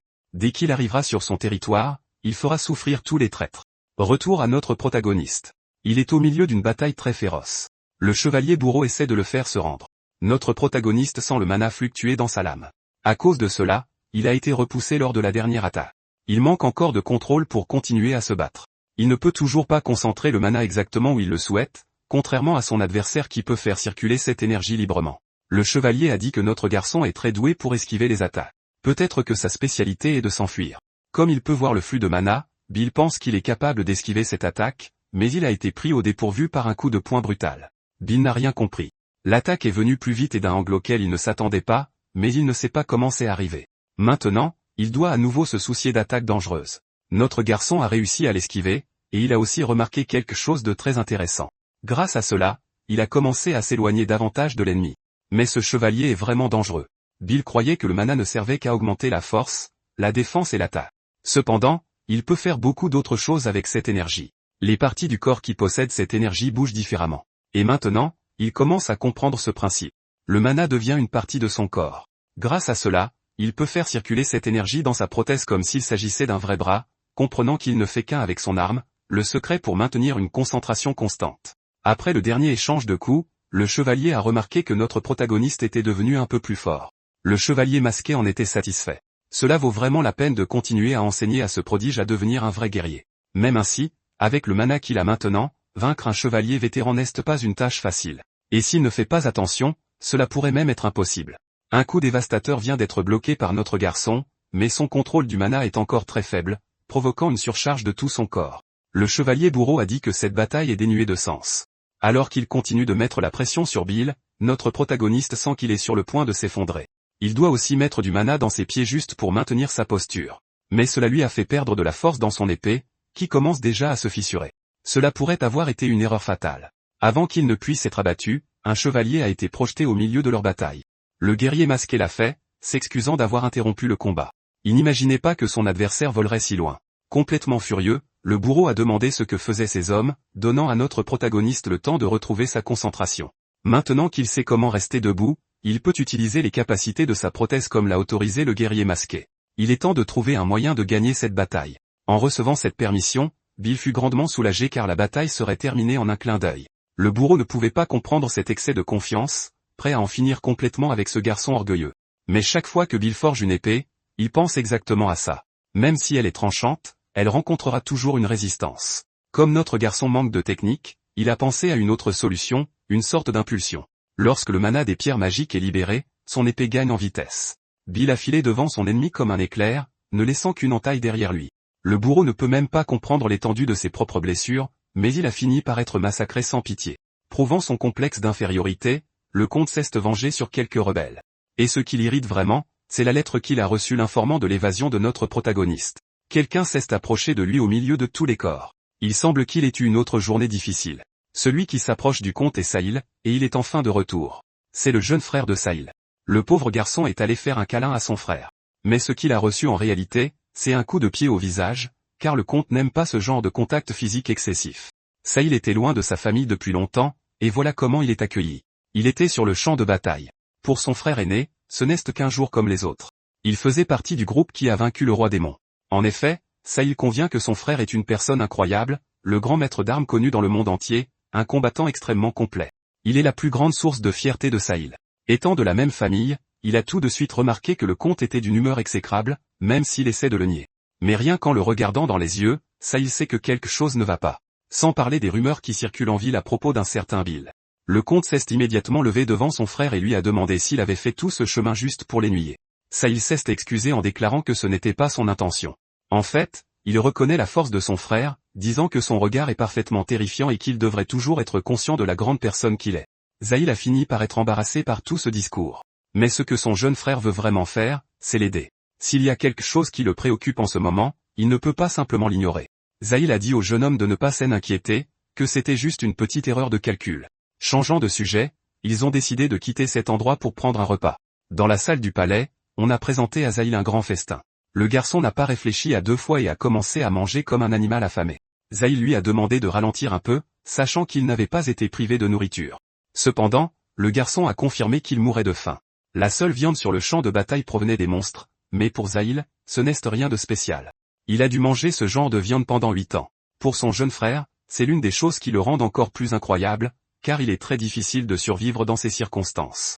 Cependant, en tant que jeune frère du héros, Sahil devrait valoriser ce titre et ne pas se considérer comme une personne ordinaire. Mais pour le garçon, ce n'est qu'un titre, car on lui a toujours dit de ne pas agir imprudemment. Et en entendant les rumeurs, il veut savoir comment est notre protagoniste, s'il a un réel talent. Une fois de plus, le comte est devenu furieux, écrasant son verre de vin dans sa main, déclarant que le protagoniste n'est personne, juste un forgeron qui ne sait pas se battre. Les servantes se sont approchées du comte, inquiètes de ce qu'il venait de faire. Sahil ne comprend toujours pas pourquoi son frère s'énerve autant pour ce genre de choses. Et à propos de notre protagoniste, il doit avoir un certain talent. Sinon, il ne serait pas un si gros problème. En fait, les armes que Sahil a utilisées dans sa vie militaire ont été fabriquées par notre garçon. Sahil a dit qu'il ne les gardait que parce qu'il les utilise depuis longtemps et y est habitué. Si notre protagoniste était capturé, Sahil aimerait aussi avoir une arme fabriquée par lui, mais cela ne peut pas arriver car le régent veut qu'on lui amène notre garçon immédiatement. Déçu par cela, Sahil aurait souhaité que la livraison soit retardée de quelques jours. Sachant qu'il est ami avec le régent, il a demandé si quelque chose comme ça pouvait être arrangé. Mais le comte connaît très bien le régent, et il sait qu'il ne mélange pas les affaires personnelles avec ce genre de choses. Et une fois de plus, selon les rumeurs, Sahil pense que ce n'est pas vrai. Bill était au milieu d'une manifestation, et au lieu d'être arrêté, il a été renvoyé chez lui avec des cadeaux. Peut-être que le comte ne connaît plus vraiment le régent. Ce commentaire a fini par rendre le comte complètement furieux. Il a dit à son jeune frère de la fermer et de recommencer à manger en silence. Sahil a choisi d'obéir cette fois pour ne pas aggraver la situation. Il continue de manger en silence, observant attentivement son frère jusqu'à ce qu'il décide de poser une autre question. Il croit toujours que Sahil est l'un des héros les plus cools, bien plus que le régent lui-même. Tous les autres avaient une sorte de privilège alors que lui a dû gagner sa place par son propre mérite. Après avoir vaincu le roi démon, il a continué à accomplir de grands exploits, devenant finalement un comte. Il est l'espoir du peuple. Autrefois, c'était un titre qui lui était donné, mais ce n'est qu'une fausse image construite dans le passé. Curieusement, l'instructeur parle de ce même sujet, et il a demandé à notre protagoniste ce qu'il se souvient encore de Zahir. C'était juste un jeune homme imprudent qui aimait se vanter de ses propres accomplissements. Zahir ne valorise maintenant que la noblesse et persécute les roturiers qu'il adorait autrefois. En fait, l'instructeur a découvert quelque chose de troublant à son sujet. Zahir était le responsable des souffrances et de la mort de l'oncle de notre protagoniste. Sans s'en rendre compte, l'instructeur venait de planter une graine de grand mal dans le cœur de notre protagoniste, et il a demandé si cette information était réellement vraie. Mais jusqu'à présent, il n'a fait que rassembler des rumeurs qu'il a entendues, et la probabilité est très élevée. Ce qui est vraiment surprenant, c'est le calme que notre garçon a gardé. Bill sait que s'énerver à ce sujet ne changera rien, ce qui rend son instructeur très fier. N'importe qui peut ressentir de la colère, mais tout le monde n'est pas capable de contrôler ce sentiment. Bill ne peut pas se laisser submerger par ses propres émotions. Il doit les utiliser comme carburant pour avancer. Surprenant notre protagoniste, L'instructeur a exécuté une attaque furtive, mais ce n'était qu'une simulation pour lui montrer qu'il doit trouver des ouvertures chez son ennemi. C'était la leçon qu'il devait enseigner à ce moment-là. Le même jour, les révolutionnaires ont célébré le retour sain et sauf de notre garçon, et ils le font avec beaucoup d'alcool et de nourriture. La capacité de certaines personnes à se nivrer est vraiment stupéfiante, tandis que d'autres veulent goûter au plaisir de l'alcool mais en sont empêchées car elles sont trop jeunes. Bill reste assez apathique, ce qui a poussé Tyler à demander pourquoi la star de la soirée agit de cette façon. Notre garçon est déçu car tout l'équipement qu'il a fabriqué a été volé. Il n'y a aucune excuse pour ça. Draco est tout à fait d'accord sur ce point et a même dû être réprimandé discrètement. En effet, ce qui s'est passé est très malheureux. Tyler voulait voir la puissance de combat de tout cet équipement, mais ils ne peuvent pas blâmer notre protagoniste pour ce qui est arrivé. Bill devrait faire de même. Mais le protagoniste sait que s'il avait travaillé dans un endroit sûr, rien de tout cela ne serait arrivé. Ils connaissaient tous le risque, mais ils l'ont ignoré. C'est l'erreur de tout le monde. Les décisions ont des conséquences. C'est Varan qui a sauvé notre garçon qui était en danger parce qu'il n'avait pas été plus insistant. Face à cela, Tyler s'excuse et les remercie en même temps. Bill ne comprend toujours pas pourquoi cela se produit, mais l'instructeur a dit que ce n'est pas le moment de se disputer. Ça ne vaut pas la peine de chercher un coupable. Cela sert à montrer qui est responsable de tout. C'est ce que fait un vrai leader. Ils assument la responsabilité même si ce n'est pas de leur faute. C'est le pouvoir de l'autorité qu'il détient en ce lieu. Et si notre garçon veut un poste de leader, il doit aussi assumer toute cette responsabilité. Cela lui a ouvert de nouveaux horizons. Ses excuses ne visent pas seulement à se sentir mal. C'est une façon de montrer sa responsabilité. Finalement, notre garçon a décidé de lever sa chope, acceptant la gratitude du chef, le reconnaissant comme son commandant dans cette opération. Maintenant, tout le monde peut faire la fête correctement. Après les célébrations, notre protagoniste est sorti où il a trouvé une certaine personne qui veut savoir pourquoi il veut former sa propre division. Draco a dit que notre garçon ne comprend toujours pas ce qu'est le leadership. Même s'il a été pardonné par tout le monde, Draco n'a pas oublié ce qui s'est passé. Un chef ne peut pas agir comme notre garçon l'a fait. Cet entêtement aurait pu coûter la vie à plusieurs personnes. Bill s'est excusé pour ce qui s'est passé. Les possibilités sont infinies. S'il y avait eu plus de monde à cet endroit, cela aurait pu être une énorme catastrophe, chose que notre protagoniste a complètement ignorée. Mais jusqu'à présent, il n'a toujours pas compris ce que Draco veut vraiment dire. Qui devient de plus en plus furieux parce que notre garçon n'a vraiment rien compris. Alors il va lui apprendre ce qui doit être appris, en demandant ce qui se serait passé s'il n'avait pas été seul à ce moment-là. Le premier scénario que notre garçon a imaginé était avec Sepia. Cela aurait rendu la chose impossible. Ils n'auraient pas pu s'échapper, et ils auraient tous les deux connu un destin cruel. En pensant à cela, Bill regretta de s'être excusé. Comme cela ne changera rien, il a compris que ses propres actions pouvaient mettre la vie des autres en danger.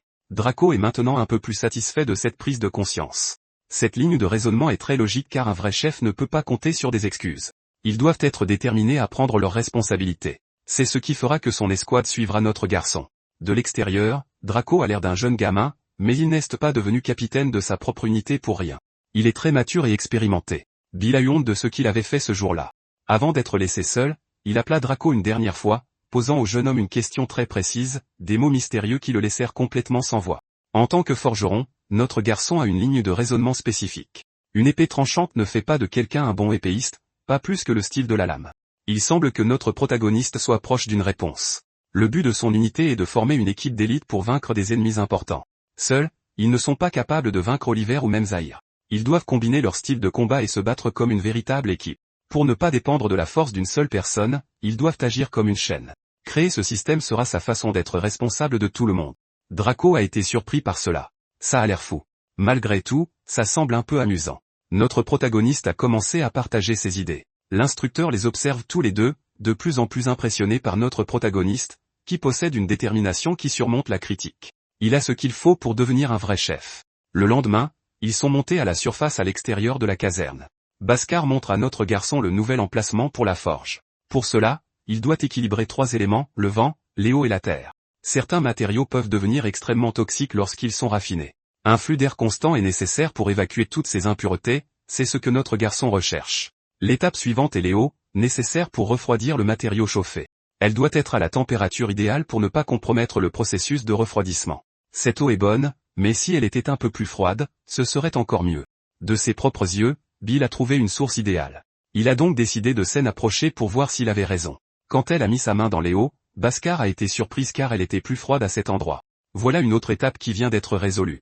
Ce dont il a besoin maintenant, c'est de choisir la terre. Il faut que ce soit un endroit solide pour que l'impact du marteau ne soit pas dissipé. Notre garçon a frappé le sol du pied en utilisant un peu de mana.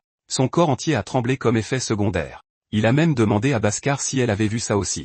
Le sol est si ferme que les vagues de mana se propagent à travers lui. C'est l'endroit idéal pour une forge, et il est impressionné que Bhaskar ait trouvé un endroit aussi parfait.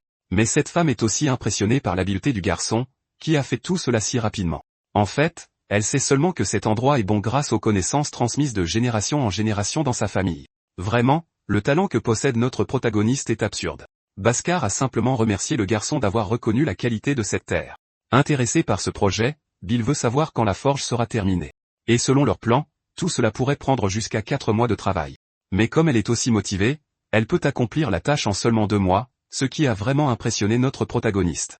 Avec ça, il compte sur elle pour faire du bon travail.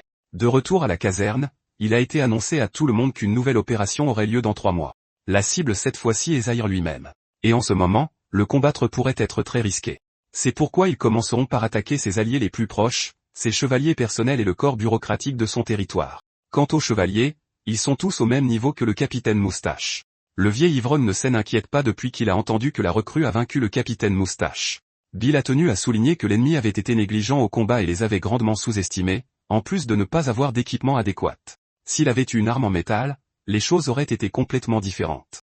Sur ce point, Sylvia elle-même est d'accord, affirmant que le capitaine Moustache pourrait être aussi fort qu'un instructeur. En entendant cela, il a commencé à sourire largement, disant que ce moustachu n'est pas de taille face à sa force. Quoi qu'il en soit, ils ne peuvent pas perdre leur concentration pendant cette réunion. Dans 3 mois, un diplomate visitera la ville accompagné de 2 chevaliers. Ils vont éliminer cette cible, en commençant par attaquer les forces du comte. Cela plongera son territoire dans le chaos, créant l'occasion parfaite pour l'attaquer. Au cours des 3 prochains mois, tout le monde doit continuer à s'entraîner dur. Pendant l'entraînement, Roar a dit que c'était trop intense. L'elfe était d'accord car elle ne sait toujours pas comment gérer son pouvoir sacré. Ils voulaient d'abord terminer leur formation de base, mais notre garçon leur assure que cela en fait aussi partie. Pour être synchronisés, ils doivent avoir un niveau de compétence minimum. Un facteur de différenciation pour eux est l'utilisation de l'équipement, et savoir ce qu'il utilise accélérera considérablement les progrès individuels de chacun. C'est pourquoi ils doivent extraire personnellement ce qu'ils utiliseront. Le problème, c'est que cet endroit est dangereux. Bill a dit à ses camarades de se taire car ils ne sont pas seuls. Quelqu'un d'autre est là aussi. Caché dans l'ombre se trouve Zahir. Bien caché, l'équipe de nos garçons continue de s'approcher. De l'autre côté de la grotte se trouve une araignée géante. Pour eux, c'est une trouvaille chanceuse puisqu'ils ont le pouvoir sacré des guerriers elfes. Les araignées pétrolières ont des peaux contaminées, qui doivent être purifiées avant d'être utilisées comme matière première. D'abord, ils affaibliront la créature avec cette magie. Mais l'équipe de nos garçons a assez peur de cela. Bill leur a dit de se préparer immédiatement au combat. Il est temps de rassembler quelques matériaux. Zahir savait que les traîtres essayaient de rassembler des matériaux, il s'est donc rendu à un endroit très spécifique, espérant trouver notre protagoniste dans cette grotte. Mais ce qui se trouve devant ses yeux est une escouade complètement aléatoire. Il doute que ces gens puissent devenir plus forts simplement en utilisant un bon équipement. Sur le point de commencer le combat, l'escouade commence à faire des gestes. Leur capitaine donne l'ordre de commencer l'attaque. Zahir attend patiemment qu'il s'approche de sa lame, considérant ses ennemis comme de simples idiots incapables de suivre sa vitesse. Maintenant, les figurants sont sûrs qu'ils vont mourir. En regardant sa propre épée, Zahir dit que le simple fait de la tenir peut rendre quelqu'un plus fort. Il a donc décidé de la lancer vers ses ennemis, car c'était quelque chose que notre protagoniste avait fait. C'est l'une des épées les plus puissantes de l'Empire, et il a dit à ses ennemis d'essayer de l'utiliser contre lui. Zahir a décidé d'utiliser une autre arme, attrapant un morceau de roche de la grotte. L'escouade est déjà très méfiante, mais si cette arme a été fabriquée par notre protagoniste, il pourrait avoir une chance. Le chef a demandé à l'un de ses hommes d'appeler des renforts pendant que les autres restaient pour combattre. Zahir admire le courage de ses ennemis qui sont déjà en formation pour continuer la bataille. Tout le monde attend simplement les ordres. Très probablement, ils ne peuvent que gagner un peu de temps. La victoire est pratiquement impossible. Malgré tout, il y a encore de l'espoir. Et en effet, cette épée est d'un tout autre niveau. Le mana y circule très naturellement. C'est une chance de vaincre cet ennemi de la révolution. Rempli de courage, l'escouade s'avance pour en finir avec Zahir, qui, même en se défendant avec un morceau de roche, reste un ennemi redoutable. Mais la roche n'a pas tenu longtemps face à cette épée, se révélant être un équipement encore plus puissant que prévu. Ils doivent saisir cette opportunité à tout prix. Zahir semble être acculé par ses ennemis. Une flèche a été tirée vers sa tête, mais l'attaque a été complètement bloquée par son morceau de roche. Zahir a besoin de se prouver quelque chose durant cette bataille. Il est impressionné que les rebelles aient maîtrisé l'art de la forge. Le figurant, en entendant ce commentaire, n'a absolument rien compris. Et celui qui maniait l'épée de Zahir vient de perdre l'un de ses bras. Mais la coupe n'était pas aussi parfaite que Zahir l'aurait souhaité. Une fois de plus, il lance l'épée à ses ennemis. Il est temps de savoir quel idiot sera le prochain à essayer de l'affronter. Un des figurants charge furieusement, prêt à venger ce qui est arrivé au chef d'escouade. Mais son effort est complètement pathétique. Il est projeté contre le mur le plus proche après avoir reçu un coup violent. La bataille est pratiquement décidée. Zahir utilise le bras qu'il a coupé comme une arme. La fille restante et le garçon à l'arc sont complètement figés. Ils pensent déjà à fuir, mais ils devront le faire seuls car le chef d'escouade vient de perdre la vie. Zahir a de nouveau dit à la fille de ramasser l'épée. Maintenant, elle est complètement furieuse car dans sa vie personnelle, elle était amoureuse du chef d'escouade.